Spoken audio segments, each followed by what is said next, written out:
For some context, I have 3 siblings. My half-sister 16, my stepbrother 24, and my stepsister 21.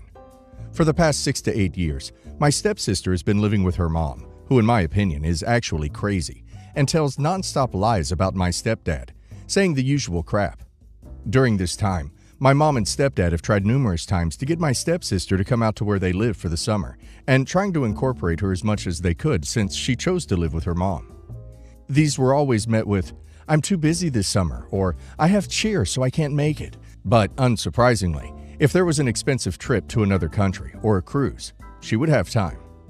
A few years ago, I brought this up to her and asked her what her deal was. She told me that my stepdad abandoned her and never came out to see her, and why should she put in the effort when he doesn't? This pissed me off because it's simply not true.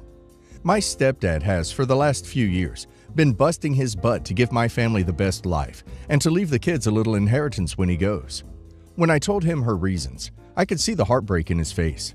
So he tried even harder to make up for what he might have done. My sister never told me examples of what she was talking about. He tried his damn hardest. Until one trip in 2021, my sister graduated high school and my stepdad and mom planned an insane 2-week vacation to Mexico to celebrate her graduation. My stepdad wouldn't be able to make the first week cause of work, but he would have been there for the second week. I say would have because my mom and sisters went, and my stepsister went off on her own for 3 days, only coming back at night, refusing to hang out with my mom or sister. And on the 4th day, she went to my mom and said, "I miss my boyfriend," and demanded my mom send her home. My mom tried to convince her to stay, but to no avail. So she went home. And that was it, the proverbial straw that broke the camel's back. My stepdad realized that no matter what he did, nothing would change, so he stopped trying. Since then, my stepsister has only reached out asking about trips. She had a kid and was actually in the same state as my parents for a couple days, but didn't say anything until the last day she was there. And even then, my stepdad drove the 6 hours to where she was, only to be met with silence. She didn't open the message asking where she was or answer the phone, only looking at it after she left. Since then, my stepdad just stopped caring, and last week struck her from his will, saying that if she doesn't want to be a part of the family, then she must not want the fruits of his labor. When she found out, she was not happy to say the least. She called me asking why he did that. I was dumbfounded. I asked, "Are you serious right now? You can't think of any possible reason as to why." I told her that she shouldn't be surprised why he cut her out when she only saw him as a wallet and claimed how bad of a dad he was. I told her that since she despised him so much, she shouldn't want anything to do with him. The next part is why I might be the a-hole. She said, "Well, what about your nephew? I'm a single mom and I need all the help I can get." And I said, "Oh, so your baby daddy up and left? Well, I guess now you know what a father abandoning their child really is.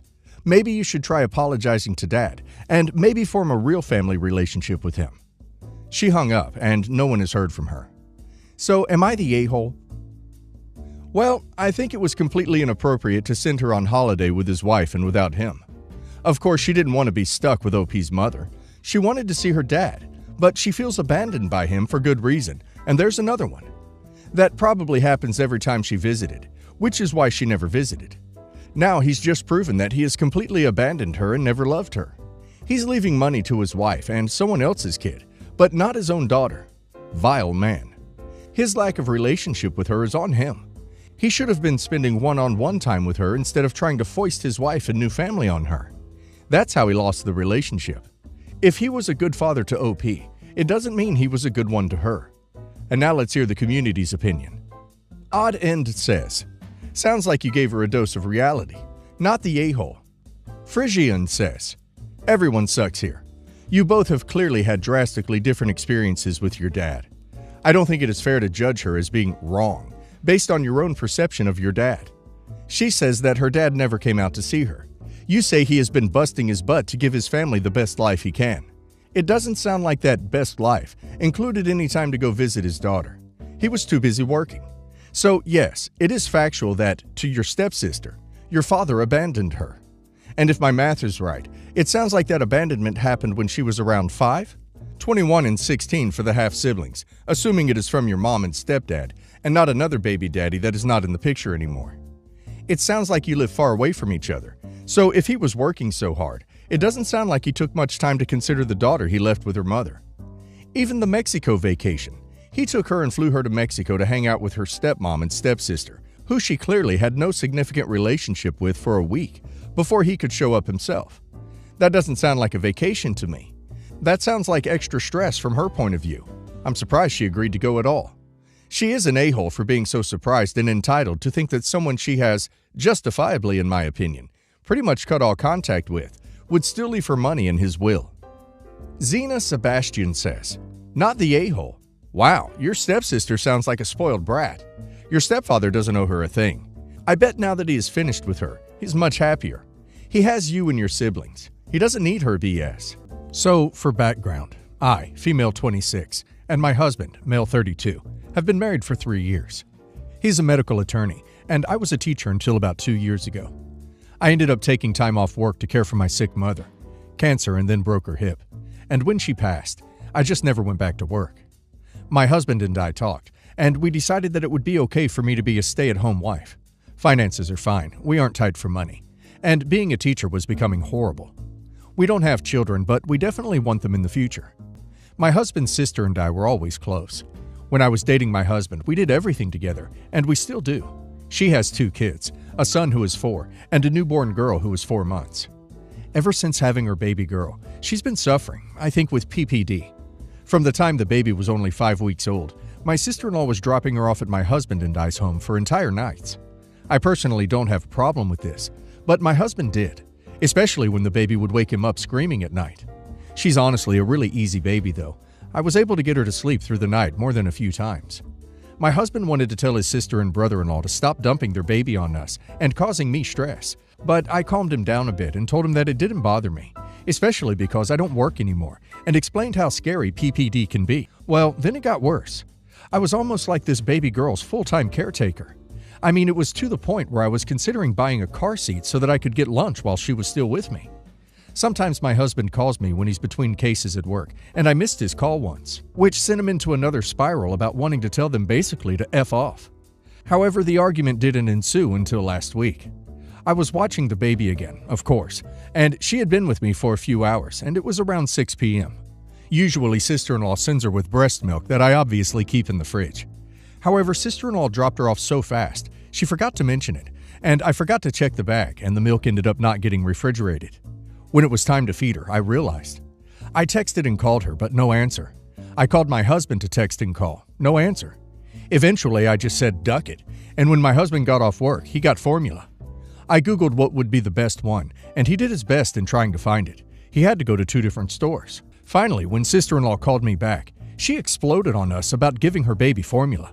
She said it was bad for her, would mess up her system, just all these things that I don't think are necessarily true.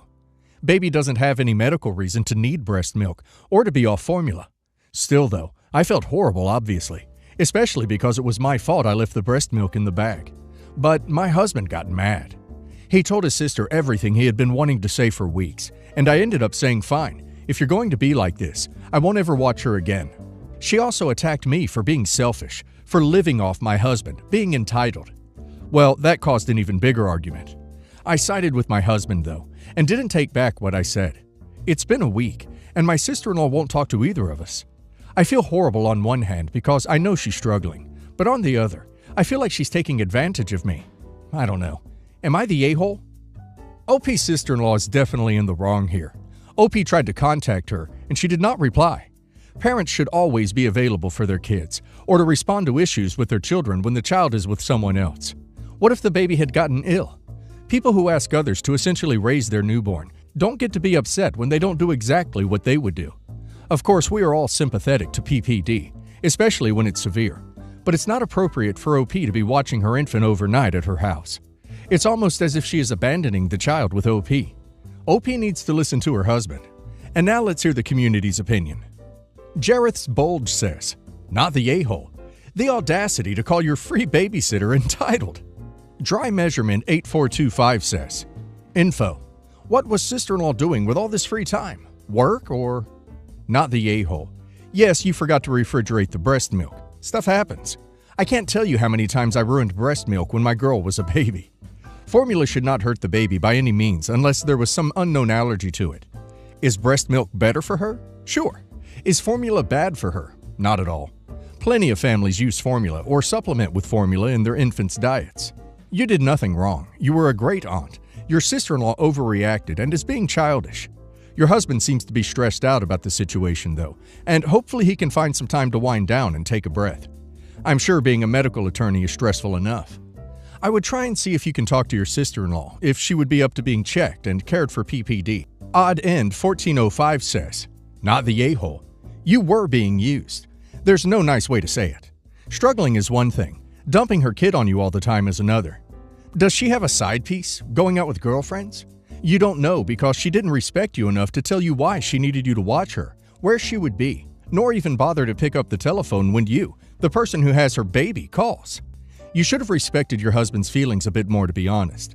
It is his house also, his wife, his free time you were impacting. The fact that he kept bringing it up meant that it was something important to him, and you should have offered him the basic respect to take into consideration his feelings. Don't worry about the user. She will be begging her way back in soon enough. You need to keep the boundary strong, though.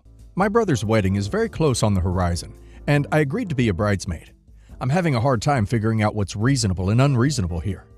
Frankly, I am very, very seriously considering dropping out of the bridal party, but I want a gut check before I do something nuclear. Some background. The wedding will be in an exclusive social club in Palm Beach, where her folks live. The bride and groom both live in Manhattan and work in finance. My brother and I come from a middle-class family, and we have a big ethnic, not wealthy family. The bride's parents grew up middle class and are now exorbitantly wealthy. The bride grew up exorbitantly wealthy and, frankly, is not used to hearing no.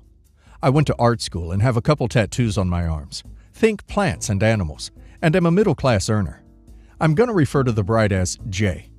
She hasn't asked me for anything during the planning process. She's demanded it. I admittedly bristle at this in general, but I'm trying to untangle that feeling from the requests themselves. So here are the demands. 1. Before they even got engaged, my brother warned me that she wants me to wear sleeves to the wedding. He said he tried to convince her otherwise, but she's steadfast. It's a black tie engagement. She picked my bridesmaid dress and had my brother give it to me without saying anything. All of the bridesmaids are wearing different dresses. Mine has full-length sheer polyester sleeves. The dress looks bad on me and is uncomfortable, which seems par for the course for a bridesmaid's dress, but I'm really upset by the sleeves. Nobody else's dress has sleeves, and they don't even hide my tattoos completely.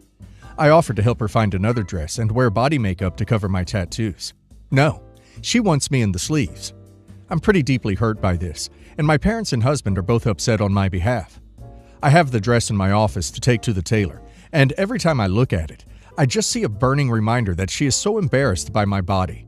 She determined 18 months in advance that she'd want it covered up on her big day. And she's not even covering it well or completely. 2. The wedding weekend itinerary. Jay just sent her bridesmaids a detailed wedding itinerary, and every waking moment after my plane lands will be spent being her bridesmaid. There are back-to-back events for 2 days leading up to the wedding, and on the wedding day, I'm expected to be with her from 7:30 a.m. until 1 a.m. What chaps me here is it's my brother's wedding. Family is coming from all over, many of whom I only get to see at weddings and funerals nowadays, and I don't want anyone to die soon, so I better enjoy him at this wedding. And it's my brother's wedding, but it sounds like I'll never really get to spend time with him, much less relax and enjoy the scenery. 3. The minor demands. I am expected to arrive in Florida with a spray tan and pale pink mani-pedi. We're not allowed to wear any jewelry. I have a brass bangle on my wrist that hasn't come off in 5 years because it's molded to my arm, and she expects me to take it off. We're having our hair and makeup done by her artist, which is pretty normal, but I never wear full-face makeup or heat treat my hair, and she's made it clear I will be made up her way, involving full foundation and a flat iron. There are also dress codes for every minor event, including a brunch at a conservative country club with strict codes where they don't let girls wear pants. She provided a list of vibes to build our outfits around for each event, such as elevated island cocktail attire, and has provided colors she would like us to dress in. I consider myself fashionable, but my sense of fashion is my own. My wardrobe has a very limited overlap with any of the outfits she wants us to wear. There are at least 7 different events with their own dress codes. I buy clothing very intentionally. Think capsule wardrobe. And the idea of having to go spend my money on a bunch of clothing for individual events really bothers me. especially because she's made it clear she's not looking for my interpretation of a style. She wants me to fit a mold. There's more little things, but those are my big personal hang-ups. There are similar issues with other folks. Jay's gotten upset with my family because nobody booked rooms in the hotel blocks, and now they have to pay. The rooms cost $400 to $950 a night, by the way. Jay and my brother told my parents to pay for the rehearsal dinner. It's going to be $15,000 to $20,000 minimum. My mom has stopped paying into her retirement savings to afford it. My family's Jewish, and she's made comments indicating she doesn't want too much Jewish stuff at the wedding. She's insisted that she's going to take everyone's chairs away during the reception so everyone has to dance. When I pressed, she clarified that she was not joking, and yes, she will even take away our 91-year-old grandmother's chair. That one actually pissed me off. You don't even joke about that, much less insist you're not joking. Her attitude about all this seems to be that she's the star, which is totally fair on your wedding day, and that everyone else is an accessory, including me. I'm just not sure how normal that part is. It feels awful, and I'm honestly dreading the whole event. I feel dehumanized. Frankly, the main reason I haven't pushed back or dropped out until now is that in the event my brother ever needs my support, like marital struggles, I don't want him to hesitate to come to me. If I start a fight now, I could 100% see Jay making him choose me or her, and I think he would have to pick her, especially with this high-dollar wedding behind them. On the other hand, if I drop out of the wedding party, the wedding weekend sounds super fun without all of these constraints. What do you guys think? Is she a bridezilla, or am I just being overly sensitive? So much bridezilla. I think OP should tell her brother that she is backing out of being the bridesmaid, as she is unable to perform duties to her expectations and standards as a bridesmaid. It's understandable that OP is annoyed with all her crazy demands. But I'd be more disappointed in my brother. He's letting her treat his family poorly. Who takes a chair from someone in their 90s? OP should have a serious talk with him, in my opinion. And now let's hear what the community has to say on the matter. Sweet Melissa Nash says, "You are not overreacting. She's reaching bridezilla territory with all the demands." Puddle Lilac again says, "She's insisted that she's going to take everyone's chairs away during the reception so everyone has to dance. Your 91-year-old grandmother, pregnant women, people with chronic fatigue or injuries, handicapped people, self-conscious people. Myself, I would leave. No one is going to force me to dance for someone's delusionary fantasy."